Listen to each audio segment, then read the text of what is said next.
I was a number to them. I stood in line, I was a number, and they never did a thing for me after I graduated except to call me for money. And what I learned in this sector is that How can a set of skills lead you down the path to success? That's what we're setting out to answer on the EdUp Canada podcast. I'm your host, Michael Sangster. Join me as we unpack how leaders around the world have taken training and skills and turned that into a lasting career. Now let's learn together.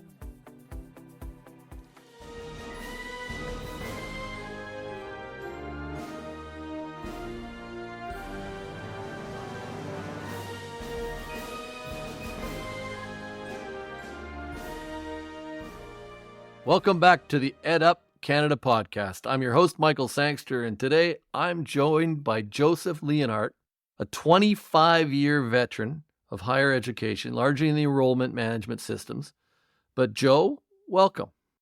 Well, thanks, Michael. And I was definitely going to ask you to call me Joe. You know, they call me Joseph at home when I'm in trouble. So, well, I get called Christopher by my mother when I'm in trouble because that's my first name legally, but I go by Michael for some reason that nobody's ever explained properly to me. But let me jump in because we like to start each episode with a bit of a focus statement to talk about things that we're going to talk about. So today, digital skills are high in demand across North America, whether it's IT, AI, or any other acronym you can think of.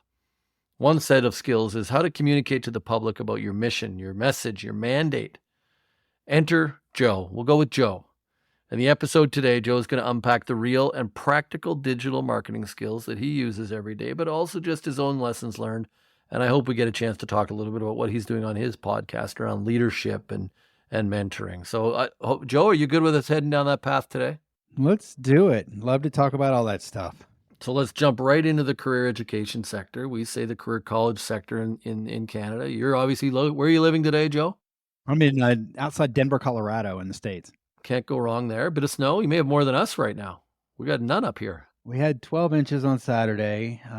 It's melting off now, finally, but I could do without it, honestly. So, well, we're starting to get into worries about drought conditions in Canada because of a lack of snow in different communities. It's pretty crazy.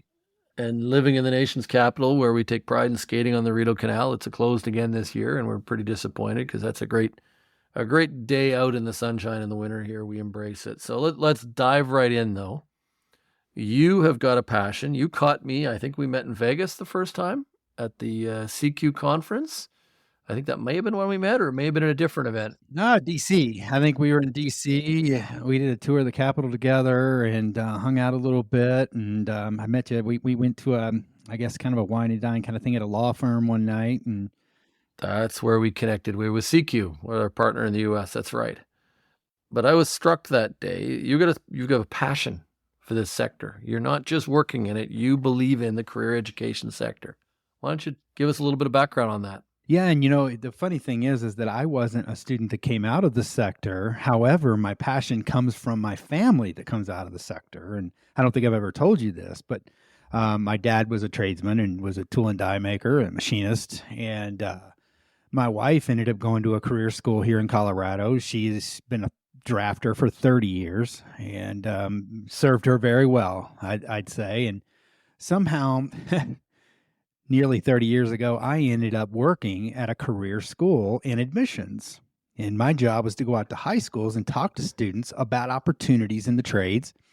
And then I would enroll the students and retain them and the rest, right? And I tell you, and we can talk more about this as we go on, it got in my blood at that point, just even as an enroller, right? And then as the years started to wear on and I grew in leadership, I've done just about everything in the school business since. And it's been a nice career. It helped to raise my family, and it continues today, just in a little different manner. So interesting conversation here about international students going on in Canada right now, and the conversation about recruitment and enrollment that goes on around those students. And you won't be following it like we are, but we've gone through some big government announcements, and we've seen numbers roll out that actually it's turned out only a little bit 4.4% of our student enrollment is through international students. Or let me rephrase that. 4.4% of international study permits go to our institutions. We're very much more reliant on focusing on domestic learners, training them for the jobs that are needed. So I'm interested because of your own role. Talk about that relationship of enrollment to education to employment, because you get to experience it in a different way. And what people don't understand about our sector is just that focus on training people to go get work right away. So I'm interested in your perspective on that. Yeah, and it's that value proposition, I think, that separates us from universities, and I always used to tell students, boy, when I went to a major university here in the States, we'll keep their name out of this for now, Michael. I was a number to them. I stood in line, I was a number, and they never did a thing for me after I graduated except to call me for money. And what I learned in this sector is that we really invest and care about these students. We have smaller classes and individual attention, and we focus on the career first, not everything else. And that's the value proposition that makes us better and stronger than the alternative, in my opinion. Now, I've spent my whole career in it, and so that's just what I believe. And so then our commitment in that service to the student is to help them to find a job when they graduate school. And in many of the schools I've worked for, it's a lifetime benefit, right? As long as the school is still open, you can go and get services and help with resume writing and interview skills and all these kinds of services. How fantastic is that? It doesn't cost you a dime to go do that. And I was always passionate about being able to offer a service at that level for students. What a concept, right? Oh, I love it. We've got a college in Canada that's doing a lifelong learning program where if you've taken a course and gone to work, you can come back and take another one for free. Absolutely. And nothing's universal about the way the colleges operate, but that kind of open door. My favorite thing, I always say it's going to a graduation ceremony, but the closest second one to that is the number of our colleges that have a bell on the wall. And when someone gets hired, they come back and ring the bell and tell the story to the students that are there. And I'm trying to get more colleges to do it because I think it's awesome. And we've got colleges like Anderson College, a big institution in our Canada that does hired, just hashtag hired. And every time somebody gets hired, they put it out there and they just make that person proud. Absolutely. And one of my favorite things in the business, it's old school, but old school works, right? Is when people used to come in to visit the school and I give them a tour, we would have a wall of fame. The Wall of Fame has where they're working and what kind of job they have and when they graduated, and that wall just keeps growing. And I've always loved that concept. Yeah, it's in many of the colleges they have to pull it down to put more up because there's so many of them that are going through. And I know. But you're right, I like that small, agile, nimble. I get into these colleges with 200, 300 students a year, 400 students a year. That's it. But they might be running 7 or 8 programs, and there's 7 or 8 people in that class working together with an instructor who's done the job. And that's what gets forgotten. They've actually done the job, and they've either decided to come back and give back, or their employer has said, we need 18 more of those kinds of workers and those skills. So let's figure out a way for you to go train the next generation. And I love watching that happen. 100%. Me too. And having attended, 100 of those in my life, I don't know how many, it's what keeps me coming back. Have you seen a favorite program at a college you saw, or a neat story that from one of the colleges that you visited that it's just stuck with you, or maybe your favorite student, some story? Yeah, I've got a couple of them, and you got to watch me because I've got this gift of gab, so I can go a little bit. I'm ready on the buzzer. Don't worry. Not like your co-host on your podcast who will interrupt you with sounds and different actions. Oh, good old Joe. Yeah. Well, we'll give him a pass. He's a good dude. There's so many great programs out there today, and if I could say nothing else, it's Captain Obvious, but we need the trades today in Canada and in the United States and all over the world. And I'm still passionate about good old-fashioned, tried and true automotive and welding and plumbing and HVAC and construction and all these wonderful careers. But there's modern-day programs that amaze me a little bit. I just before this podcast got on the U.S. Department of Labor, and I found that the top-rated program for last year was wind turbine technology or technologist. And in Colorado, we have wind turbines all over the place. And I know there's a couple of schools that are kind of featuring that and working hard to build their programs. Isn't that fascinating? I see where we have now this real movement towards certificate programs in the United States, at least, and don't know how it's going in Canada. But in your major university, isn't it funny how now they're making this turn towards training programs? You know, they're big into cybersecurity. They're even using third-party vendors to educate their students, cybersecurity, you know, coding, data science, these types of programs. One final one that I saw recently that I think is amazing. There's a school out there. This isn't my thing, but I think it's innovative and creative. All of their programs are built around climate change. They're all new majors that they've written, and they've got multiple programs just around that initiative. And I think they may be the only school doing it. What a niche. And it's challenging, I'm sure, to find those students. But isn't that the kind of thinking we need in this world? Absolutely. That's pretty unique. I had not heard of that anywhere. I've seen some programs focused on it. I've seen some neat, a very neat college working on what I'll call environmental tourism. It's not the right word, but training guides to take people out and do environmental tourism in Alberta, which is a big deal, a really big deal. And that is our Rockies that you need to get up to sometime, Joe, because I think it'll take your breath away the first time you get up there. We know we saw you in Calgary. I got close. You got close. We didn't quite get you up to Banff, did we? No, we didn't. But I'll be remiss if I don't really quickly, if you'll allow me a couple of minutes to tell you, and this is motivational for anyone that's in our business. I will tell you about the very first student. You ask for a story. The first student that I ever enrolled, this would have been around 1996, somewhere in there. Long story short, this was an opportunity for me to go out to a high school because this student and her family had no way to come to the college because they were so poor. And so I went out to the high school, met with her in the high school, and then I had to go meet with her parents at her house. I want you to know that the house basically had a dirt floor. This was in rural Kentucky, okay? They had a table under a light bulb hanging down, and we sat on trash cans around the table. No one had ever gone to college. Her family was illiterate. I had to help them fill out their FAFSA forms, which isn't even okay. In those days, I didn't know any better, so I helped them, okay? I want you to know I found her scholarship dollars. I got her into school. I found her some housing dollars to be able to, have a housing facility. She went to an 18-month CAD, architectural CAD program.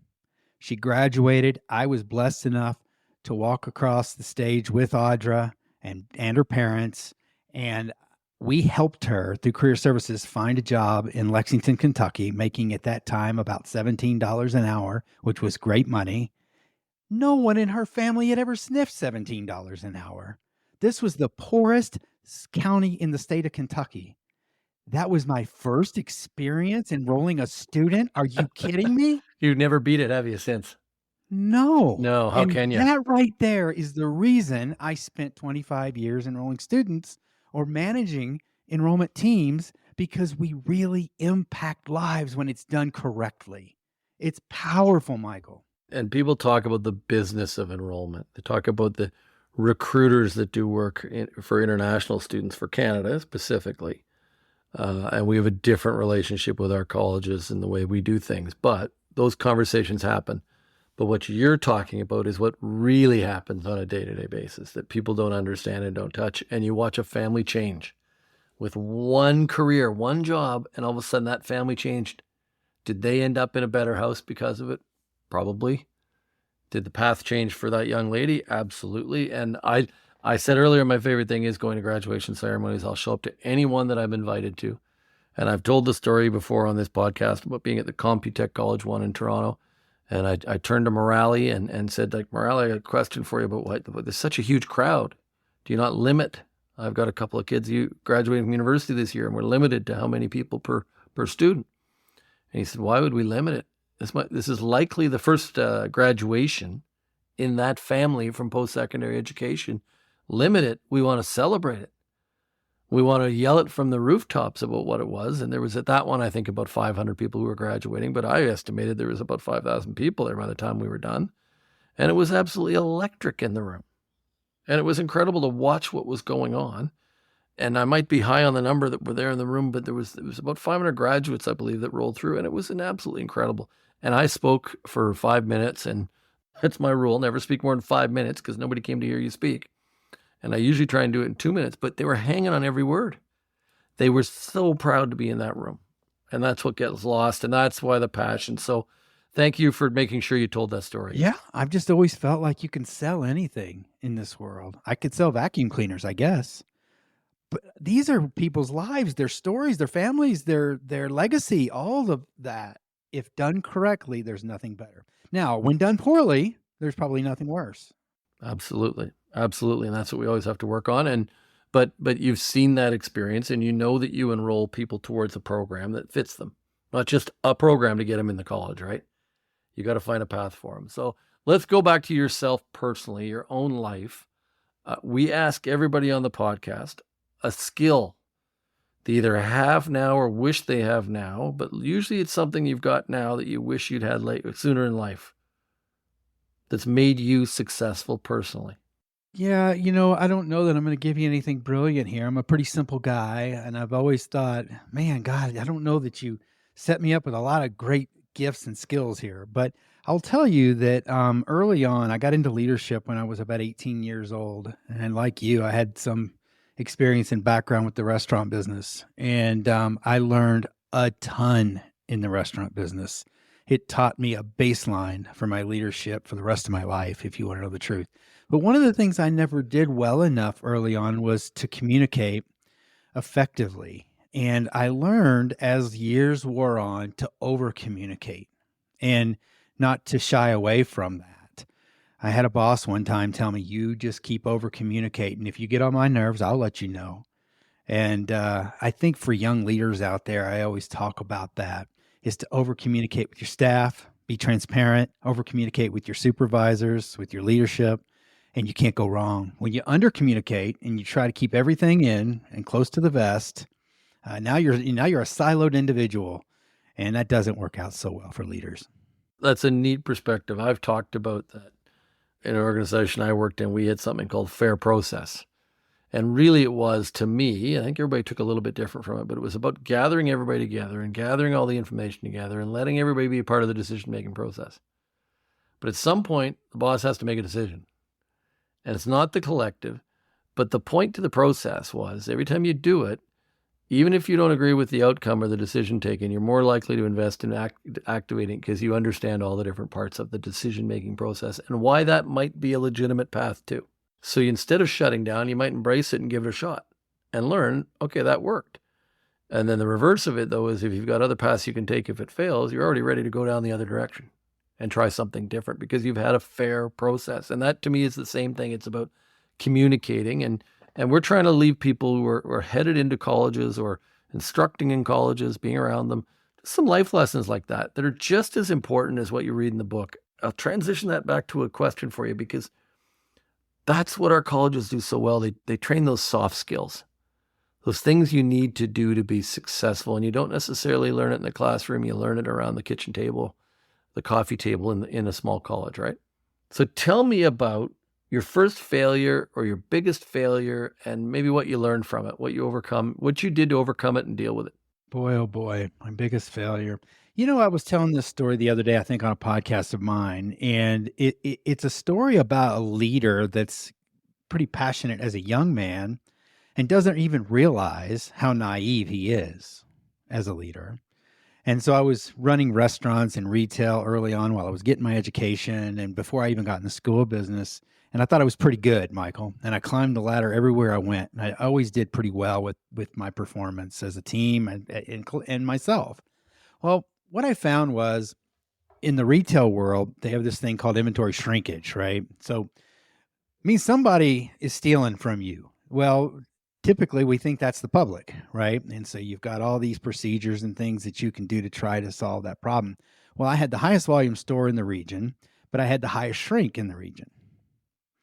And I had buddies of mine who were my assistant managers. And what I wasn't doing at that time, Michael, is I wasn't curious enough. I wasn't flipping over rocks to look for challenges and opportunities in our business. I wasn't asking hard questions. I wasn't holding people accountable enough. And what I found was they were stealing from me, and they were stealing in multiple ways. What I was proud of, though, is that I uncovered it and figured it out. And I went kind of covert behind the scenes and started to do my own investigation and started to develop evidence, turned them into the company, turned them into the police. They were arrested. I think I learned a great lesson as a leader that day. And in the restaurant business, I know I had to have been ripped off many times that I didn't know about. Hence my food cost was too high, right? But today I'm less naive. I'm very curious. I ask lots of questions. I pay attention. And I believe in process. And I just think that young leaders have to learn the hard way sometimes. I certainly did. Well, I often talk about what became a Ted Lasso line. But really, Walt Whitman, I've always used this quote, be curious, not judgmental. Mm-hmm. And if you've seen the Ted Lasso dart game episode where he walks through it, it's worth watching. It's a great lesson for anybody about that need to be curious and not judgmental. And I think we all fight that every day. Easy to be judgmental, easy to be quick with a reaction or a judgment on someone. But maybe be a little bit curious on where they're coming from and why they're coming from somewhere. It's the old inspect what you expect, though, right? Yeah, it's a good point. You got to keep your eyes wide open, but don't be quick to judgment either. Is the reverse it? And if you've not seen it, I highly recommend just look up Ted Lasso Dart Game on YouTube, and it is a great little video on leadership and how to keep an eye on people. And I think you'll enjoy it. And one of the reasons, so. Obviously, we've got a business relationship between Joe and his organization and NAC, but I wanted Joe on today, not because of that. It's because of what you're doing around leadership with your podcast and some of the conversations that you're having. Tell me a little bit about what you're trying to do with that and plug the name of your podcast, because I think it's offering some interesting thoughts. And you're doing that out of your house on your own, figuring it out, right? Yeah, thank you. And I suppose that, if you rip the Band-Aid off and look for some truth, of course, I'm always trying to build a brand as a sales guy and a professional like anyone else. But I have found this passion. By the way, I also teach leadership classes at the graduate level for a university in the States, which was my first, experience working for a state institution in my whole career. So that's been interesting, being faculty from the other side, right? And the reason that I got into preaching and teaching and talking about leadership is because I have this fundamental idea, at least in this country where I've spent my whole life, is that we don't have enough people in this world mentoring leaders. We don't have enough strong leaders in the nonprofit world, in politics, in education. We need more backbone and people that will go out and influence and encourage and put people first. And so I try to have people on my podcast that can talk about those types of topics, that can talk about the how. And we want to encourage young leaders that don't have great mentors, how they can better make the climb up that ladder, putting people first. It's a great segue. I'm going to ask you a question if you've listened to the podcast about a great mentor you've had. But I had an interesting conversation at a conference last week around mentoring, and one of the individuals at the table pointed out that sometimes you're mentoring and you don't even know you're doing it. And it reminded me back to another phrase from a friend of mine, General Rick Hillier, who I often quote, who led Canada's military and actually led the mission in Afghanistan for Canada and the U.S. at one point together. Actions speak louder than words. It's on the wall behind me all the time, but actions speak louder than words, and that's the best mentoring in the world, isn't it? By what you do and how you act. So tell me, we've all got one, and it's been interesting. I've mentioned in previous episodes, I've talked about the fact that I've realized, as others have talked, I have more than one. You think you have one, but give me a mentor that made a difference to you. And then an interesting question that's come out of my other interviews is, do you think that person knows they were your mentor? They do. They didn't, though, for decades. I wrote a little book some years ago. I was a consultant in higher education, in career education, and it was just a leave behind piece, really, is what it was meant to be. And in that book, I write about this gentleman. And so I'll give you 1.5 examples. How's that? Number one, I will tell you that I was someone who didn't have enough mentors in my life coming up. I was very much on my own and didn't have enough good sense to go find mentors early on. But I was hired when I was 18 years old in the restaurant business by a general manager who was only 3 years older than I was at the time. But he invested in me and believed in me.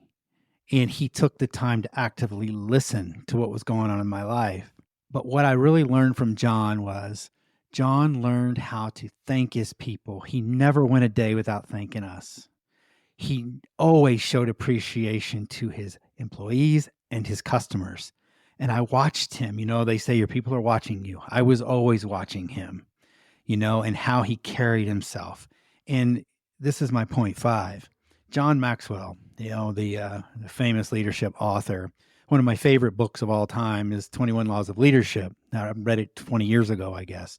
And I'm not a big book quoter, but he always simply says, leadership is influence, nothing less and nothing more.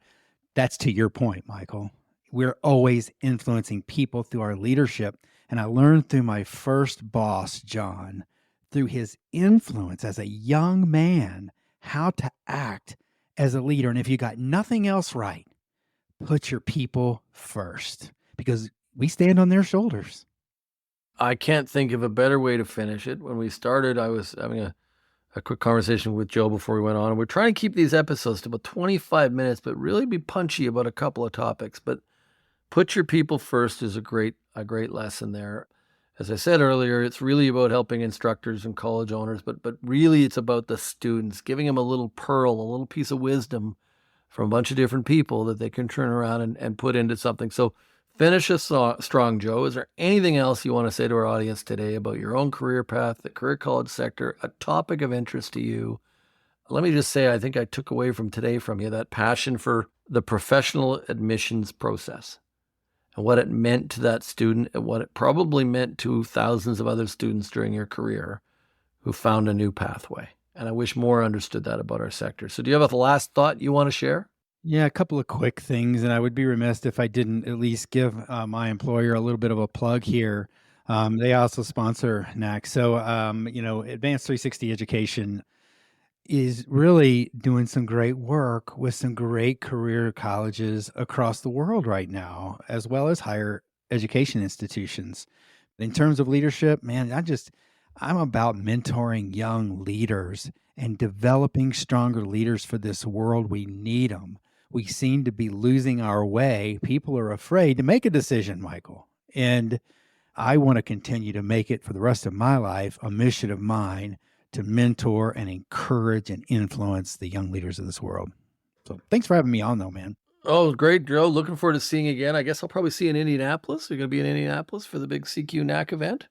I'm sure I will be there. That'll be good to see you. Those are turning into great North American summits across with leaders from all over the sector getting together, best practices, really good conversations. So I'll tell you what I have to say, not patronizing at all. The thing I've really appreciated most about some of the folks you work with in Canada is how nice the Canadians have been. They have been so delightful. I've had drinks with some great people, lunches with great people, and they continue to be that way. I don't know that I've run into a single rude individual, so I've enjoyed it. You have not put on a pair of skates and put a hockey stick in your hand, because we get vicious when you put us on the ice. That's different. Michael, I like to keep my teeth, okay? I will tell you the fun story, and we'll wrap on this because we do like to have a little bit of fun. But if you ever get a chance, take a look from the Vancouver Olympics. There's a chart online you can find that shows water usage in Canada during the gold medal hockey game, Canada-US.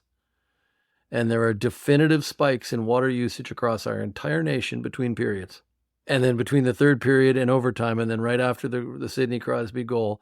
I will find this chart and send it to you, but I encourage all of you to take a look at this. It's one of the neatest things of trivia you'll ever find. But there was nobody going to the bathroom for 20-minute intervals all during the game. And then everybody in the country went to the bathroom. So don't mess with us when it comes to hockey. But we think we're pretty nice, and we're lucky to have the neighbor we have in the United States. People don't understand it every day. We have our challenges. We look at each other's politics, but the largest unprotected border in the world, and we should keep it that way. It has very, very small protection compared to what's needed in the rest of the world. We're very, very lucky to have such a long and peaceful border. Isn't that true? And I would say both of us don't have much to be proud of in politics right now. I'll stay out of it because I have to work with the governments in this country. I will say this, and I always say it. I respect anybody who does put their name on a ballot because, man, that is a thankless job running for office these days. But man, that is just not an easy thing for anybody to go do, and it's the Although you would be difficult, good big at it. issues. I'm going to take that as an insult, and I think we'll leave it on that note for today, Joe. Thanks for joining us. Appreciate you taking the time, and I look forward to seeing you again soon in the team. And with that, we'll end today's EdUp Canada podcast. Look forward to hearing from you all again, as I always say, on our next episode next week. Thank you very much. Thanks for listening to another episode of the EdUp Canada podcast. We release new episodes regularly, so make sure you hit that subscribe button so you know when they are officially out. If you love this episode, please leave a 4 or 5-star review wherever you listen to your podcasts, so that others can also discover how a set of skills can lead to success. Thanks for learning with us.